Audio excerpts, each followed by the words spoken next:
북한이 중국을 제대로 돕고 뭐 이런 차원이 아니라 오히려 신경 쓰게 만드는 거. 예를 들어서 휴전선 근처 어디에서 어정쩡한 뭐 발포 신경 쓰이게 만드는 그런 도발은 또 하지 않을까요? 군사적인 용어로 그걸 제2전선 형성이라고 하는데요. 네. 미국이 대만 전구에서 역할을 해야 되는데 제2전선이 생기면 미군의 전력이 분산되잖아요. 그러면 작전 효과가 떨어져요. 그렇죠. 그 제2전선을 형성하는 정도의 역할만 북한이 해준다면 중국 입장에서는 군사적 레버리지를 가져갈 수 있죠. 근데 그 정도는 북한이 하기에 그다지 어려운 선택지는 아니고 중국이 줄 것만 제대로 준다면 네. 그 정도는 나설 가능성이 있다. 왜냐하면 신형 구축함 만들었잖아요. 네. 지금 지수시켜서 아직 작전 배치가 안 됐어요. 2027년경이면 배치될 수 있어요. 네. 그거를 갖다가 서해를 통과해서 한반도 남측 해역까지, 동중국 해역까지 딱 온다. 왔다 갔다 하는 것만으로도 제2전선 형성이 되는 거예요. 그러면 그 상황에서 주한 미군이 그냥 임의적으로 나간다 그러면 동맹의 반기 문제가 생길 것이고 선택지가 굉장히 복잡하게 만들어져요. 그러면은 전략적인 우위, 그다음에 군사적인 효과 이런 측면에서 북한에 상당한 도움을 받는 거라고 판단할 수 있죠. 여기서 지금 그런 상황이 일어났을 때 북한이 이것을 공세적인 기회로 볼 것이냐 아니면 수세적인 회피를 취할 것이냐 둘로 나눠볼 수 있거든요. 그래서 미 전쟁대학에서 2025년 보고서에서 미국과 중국의 대리전 혹은 전면전 양상으로 간다면 그 틈을 북한이 공세적인 기회로 오판할 가능성이 있다고 얘기를 하면서 가능한 상황이 해상이든 지상이든 무력 시위 방법이 하나가 있고 심리적인 경계선을 침범할 것이다 그런 얘기를 했어요.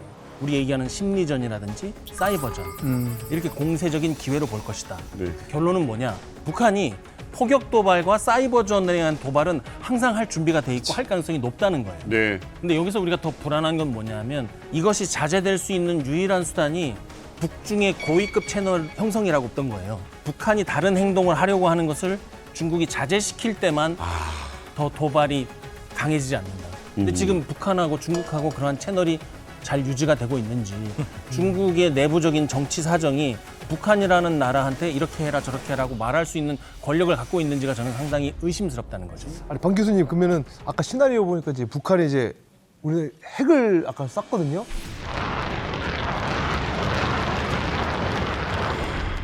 이게 실제로 이제 벌어질 수 있는 일인가요? 사실 여기서 저위력 핵무기를 쐈잖아요. 저위력 핵무기는 보통 5에서 7킬로톤 정도인데 미국이 일본에 이제 투하했던 폭탄이 15킬로톤 정도예요. 그게 이제 지금으로 따지면 전술핵 수준인데 전술핵의 3분의 1 정도 되는 강도예요.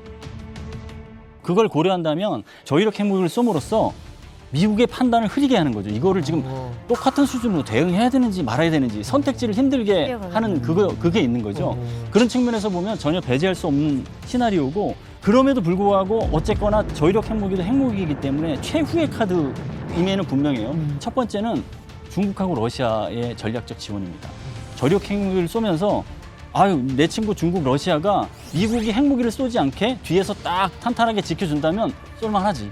이런 판단하게 될 것 같아요. 근데 지금 러시아가 북한을 도와주고 북한이 러시아를 도와주는 거 보면 그 정도는 상쇄시킬 정도의 의지가 있어 보여요. 그리고 중국이 대만을 진짜 접수를 하고 싶다면 그래서 북한이 제2전선을 형성해 줄 정도라면 미국이 북한을 상대로 북한 정권 종말되게끔 전술핵 타격을 하는 것을 막아주겠다는 의지가 있을 것 같아요. 그래 전략적 환경이 조성되고 그런 판단이 되면 마지막으로 저위력 핵무기를 쏘므로써 핵 프로그램을 이제 완성한다. 완성점을 찍었다. 이제는 그 누구도 비핵화라는 말 자체도 못한다. 이미 핵무기를 한번 쐈기 못 때문에. 건드린다. 그래서 그런 연계에 융합되면서 사실은 네. 쓸 가능성도 전혀 배제할 수 없는 게 현실이고 너무- 이런 시나리오를 통해서 이걸 어떻게 막아야 될지 네. 답안을 찾는 게 중요한 것이죠. 어쨌거나 대만에서 일어난 일인데 우리나라도 전쟁이 일어나거나 전쟁이 일어날지도 모르는 어떤 긴장 상태에 있는 한반도가 될 수밖에 없어요. 지금 보니까. 어쩔 수 없이. 그렇죠? 근데 이런 안보적인 측면뿐만이 아니라 사실은 이제 중국과 대만, 우리가 이 전쟁에 직접적으로 관여하지 않는다 할지라도 네. 중국과 대만의 전쟁만으로도 이제 경제 외교적으로 큰 피해를 보게 돼 있는 거 아닌가요? 아니 우리가 솔직히 말해서 경제 폭망할 수가 있어요. 뭐로 먹고 살아요 우리가? 수출입으로 먹고 살지 않습니까? 그렇지. 수출하는 것도 그렇고 수입하는 것도 그렇고 물동량의 대부분을 다 대만 해협을 이용해서 쓰고 있어요. 밑으로 가면 내려가죠. 가장 가까우니까 밑으로 일로. 대만 해협이 문제가 생기면 삥 필리핀을 돌아가야 되거든요. 그럼 무려 1,600km를 돌아가야 돼요. 지금 대만 해협 같은 경우에는 한국 수출의 약 30%, 수입은 22%가 지금 3,574억 달러가 대만 해협으로 왔다 갔다 하거든요. 이게 막혀봐봐요. 우리가 전쟁 개입하고 안 하고 그 문제가 아니라 그러니까 무역으로 먹고 사는 우리나라 경제 폭망할 수가 있어요, 진짜요. 그래서 예측이 나와 있습니다. 미국 경제연구기관인 블룸버그가 과연 중국과 대만이 전쟁을 났을 때 어느 정도의 어떤 경제적 피해로 이어질까를 추산해봤습니다. 일단 전쟁 발발 시 세계 전체 GDP의 10%에 해당하는 10조 달러.